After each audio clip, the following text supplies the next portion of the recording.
Muitos conhecem as fotos ou vídeos considerados amaldiçoados que circulam na internet recentemente. Tem o famoso Suicide Mouse, ou ainda o Smile Dog de AutoPG, e muitos outros tipos de mídia desse tipo. Nunca acreditei nisso, pois não imaginava que um vídeo ou imagem pudesse me afetar negativamente. Eu estava enganado, pois um vídeo específico me fez mudar de ideia.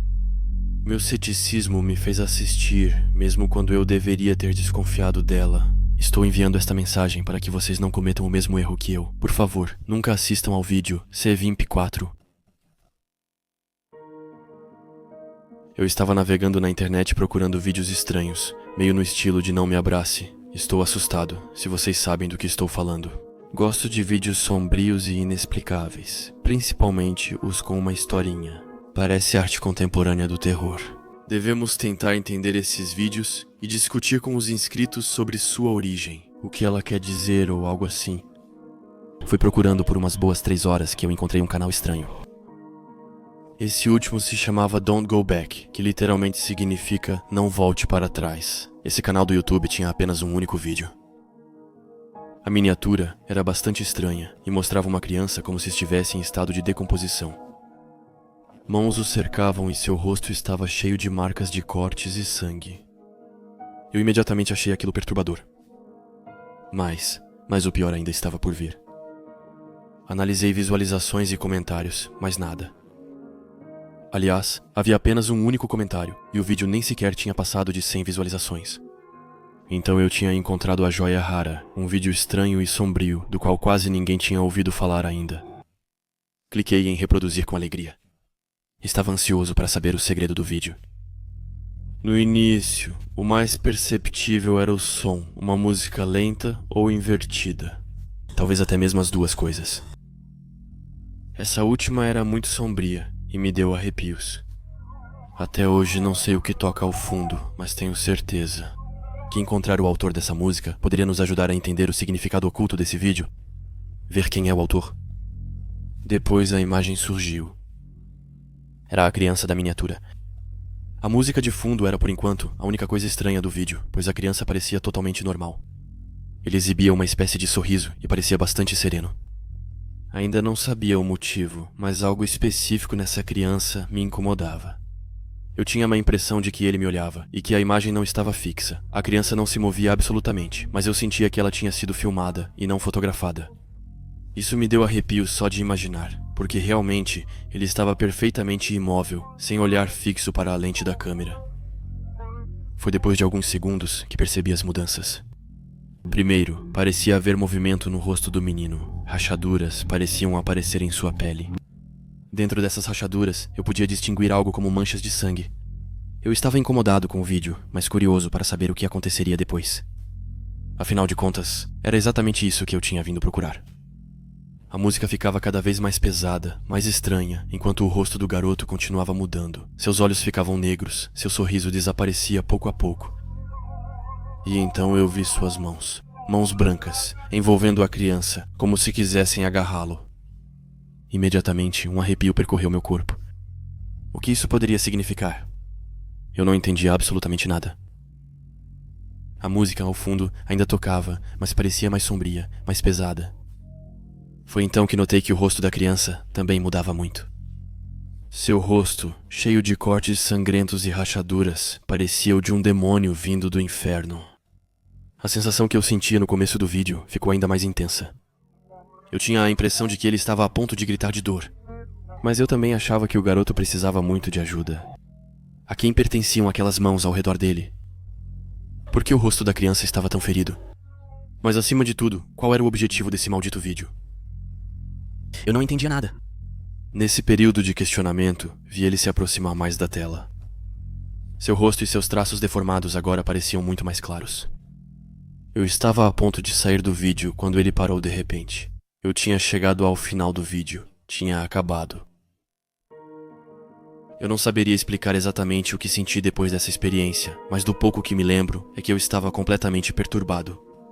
Mas acima de tudo, eu tinha a sensação inexplicável de que o vídeo era só o começo, que ele era um gatilho.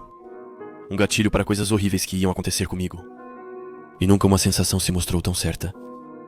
Decidi fechar o navegador e, como já estava tarde, fui direto para a cama. Normalmente, eu não sou muito medroso. Como eu disse para vocês, esse tipo de vídeo normalmente é um verdadeiro entretenimento para mim. Nunca imaginei dormir com a luz acesa, mas aconteceu. Naquela noite, fechei os olhos tentando pensar em outra coisa. Depois de minutos que pareciam não acabar, pois as imagens do vídeo não saíam da minha cabeça, consegui dormir. Acho que foi no máximo 1 hora.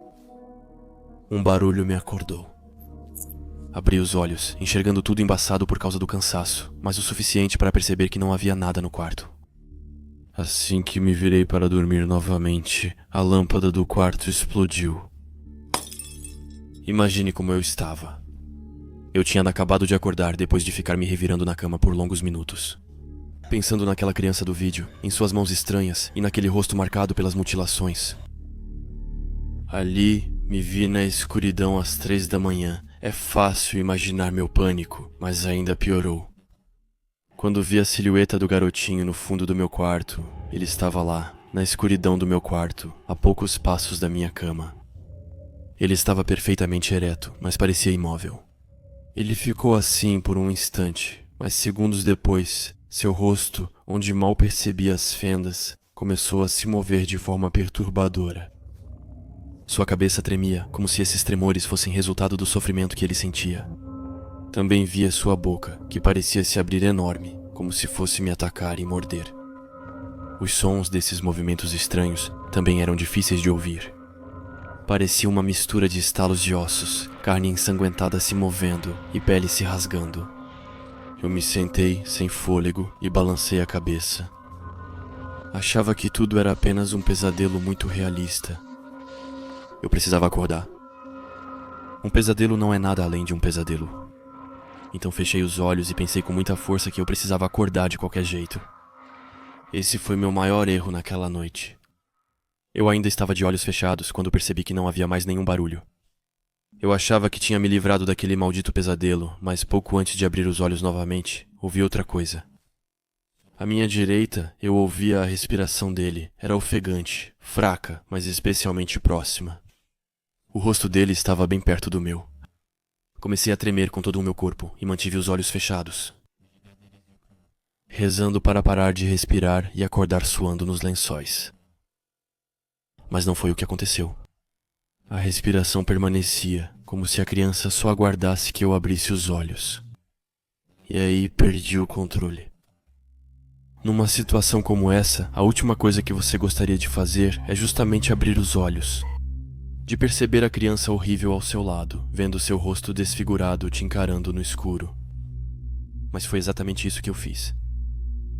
Abri os olhos, sem controle, como se uma força me obrigasse. Olhei à minha frente, com lágrimas nos olhos.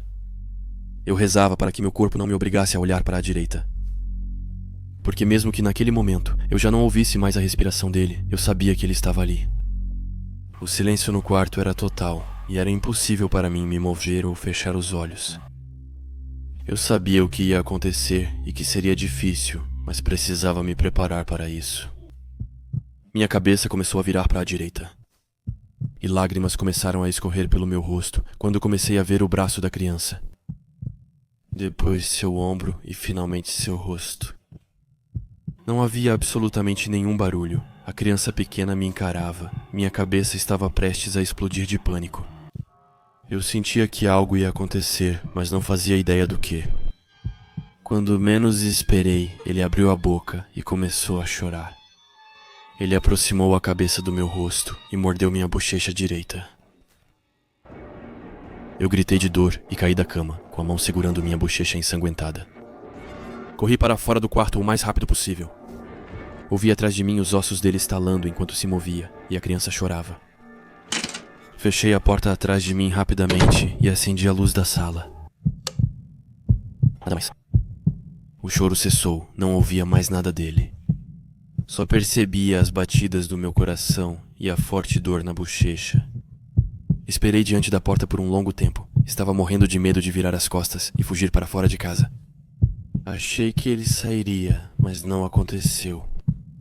Não sentia mais sua presença e me sentia totalmente sozinho, em casa. Encostei o ouvido na porta. Não havia mais choro, barulhos ou respiração. Afastei meu rosto da porta e comecei a soprar. Toquei minha bochecha e notei que o sangue sumira. Então fui para o banheiro, sempre olhando por cima do ombro. E constatei que, de fato, eu não estava ferido. Eu tinha imaginado tudo: a criança, o choro, a mordida. Seria isso o que as pessoas chamam de paralisia do sono? Se sim, como meu corpo se moveu sozinho. Eu suspirei e então zombei de mim mesmo. Eu me olhava no espelho dizendo para mim mesmo que eu parecia realmente ridículo. Eu assistia muitos vídeos semanais sobre o paranormal, monstros e coisas assustadoras, sem sentir medo. E ali, uma simples criança tinha me tirado da minha zona de conforto. Continuei me olhando no espelho, me perguntando se eu não iria dormir na sala. E foi aí que percebi um pequeno buraco se formando na minha bochecha. Depois apareceu um segundo, um terceiro, um quarto. As mordidas reapareceram e começaram a sangrar. No espelho atrás de mim, vi a silhueta borrada da criança atrás da porta do chuveiro. Fiquei paralisado. A lâmpada do banheiro piscava, a porta rangia ao fechar devagar e a do chuveiro começava a se abrir lentamente. Mas bem antes que eu pudesse ver o rosto dela, como no quarto, a lâmpada explodiu. Então a criança começou a chorar. Eu só desejava uma coisa naquele momento: morrer. Eu rezava para que meu coração parasse, para que eu nunca pudesse sentir e ver o que a criança reservava para mim. Eu ouvia os estalos, mas a escuridão não deixava ver. Eu sabia que ele vinha até mim e que eu provavelmente sofreria. E foi então que ele parou de chorar. Quando senti o seu hálito frio na minha nuca, quando o ouvi falar comigo: me ajude. E então, ele mordeu minha nuca com uma força incrível. Foi no momento em que eu gritei, por causa da dor intensa que sentia, que eu acordei. Eu estava na frente do computador, como se nunca tivesse saído dali. O vídeo SAVEHIM MP4 ainda em tela cheia. O pesadelo tinha acabado de terminar. Fechei o navegador e me perguntei como adormeci na frente do computador. Nunca algo assim tinha acontecido comigo, então estava tendo muita dificuldade para acreditar nisso. Percebi algo errado ao olhar a hora no canto inferior direito da tela. Só se passaram 2 minutos desde o fim do vídeo. Então me levantei e decidi me olhar no espelho. Eu não tinha nenhuma marca de mordida, nem no pescoço, nem na bochecha. Tudo isso não passava de um sonho que eu tive em um curto espaço de tempo. Era o que eu pensava então, pois eu ainda não tinha visto meu antebraço. Foi a dor que me fez olhar para aquele lugar. Por isso faço este discurso para vocês. Eu não sei o que isso significa, mas eu sei que não está ali à toa. Eu sei que algo vai me acontecer nos próximos dias. E eu também sei que os sonhos que tenho tido com essa criança nos últimos dias não estão ali à toa. Eu nunca consegui resolver o mistério desse vídeo, e é por isso que atualmente estou marcado pela criança. O que ele queria dizer com me ajude? Se quer ajuda, por que me atacou? Eu não tinha nenhuma resposta para essas perguntas. Não sei se terei tempo para resolver essa equação. A criança aparece mais nos meus sonhos. Minhas noites são frequentemente perturbadas pelo choro, respiração e barulhos que ele faz ao se mover. Acho que para mim já é tarde, mas talvez alguém ache a solução algum dia. Evite assistir a este vídeo, a menos que queira acabar com a maldição. Nesse caso, não poderei impedir você, pois provavelmente já estarei morto. Se ficar perturbado após ver o vídeo, é porque a criança provavelmente vai te marcar. Então, verifique seu antebraço ou outra parte do seu corpo. Você provavelmente vai notar a marca dele gravada na sua pele. E aí então, você com certeza verá a mensagem que ele deixou para você. Pois estará escrito em letras de sangue: salve-me e salve a si mesmo.